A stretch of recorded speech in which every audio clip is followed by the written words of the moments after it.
Well, we've just attended the African Union Assembly Heads of State meeting, which has in many ways gone well.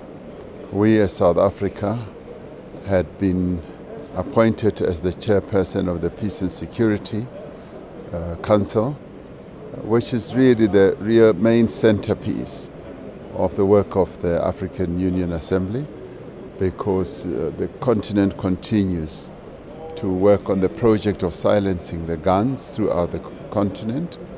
and therefore it occupies a lot of the time of the Assembly. We were able to report on the various conflicts that are taking place on the continent.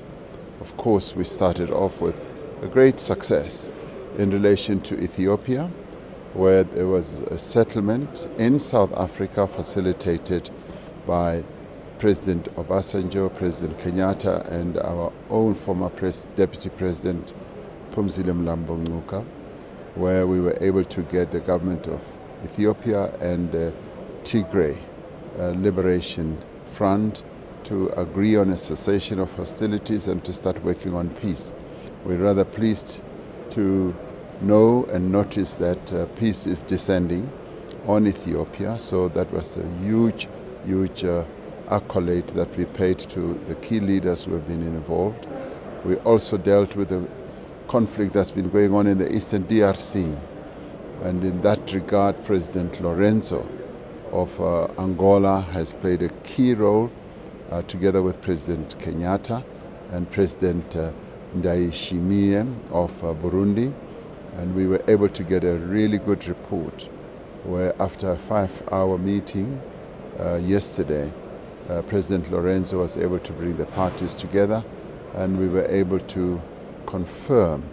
that the conflict would stop, the relationship between Rwanda and the DRC would be improved, and that the Eastern African Community Regional Force would now get into the whole process and be peace builders in the area, and that M23 will stop hostilities, and that there will be a disarmament of that force. So that to us was great success. Of course, we also discussed conflict in our own area in Mozambique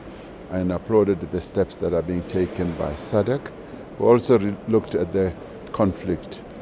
in the Sahel region, and also argued and insisted that the 4 countries that have been suspended as a result of unconstitutional taking over of power through force of arms should immediately return to peace, or to democracy. So we also presented a report on the COVID-19 issue, where as COVID-19 champion, South Africa made a number of proposals, including how we strengthen the Africa CDC and how we want to embark on measures to get the continent better prepared for future pandemics. So it's been a really good meeting and covered a number of other issues, and of course the Africa Continental Free Trade Area also occupied center stage in terms of getting it to come into full operation, with SACU, our own Southern African Customs Union, putting forward its own offer to be accepted so that it can start trading as our region as part of the AfCFTA. So I think this has been a very productive assembly, and which paves the way for peace, which paves the way for economic growth and trading, which paves the way also for the Africa peer review mechanism to start working more effectively, so that countries on the continent can be able to review each other's processes, democratic and otherwise. And it also paves the way for the empowerment of women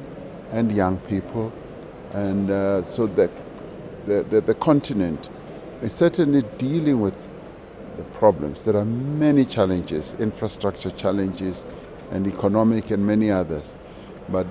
this type of assembly meeting, which brings heads of state together, certainly is a great platform to enable the continent to collectively deal with issues together and working together. The work that we did during COVID is a clear demonstration of how, when we work together as a continent, we are able to achieve a great deal of progress. So it's been a good summit.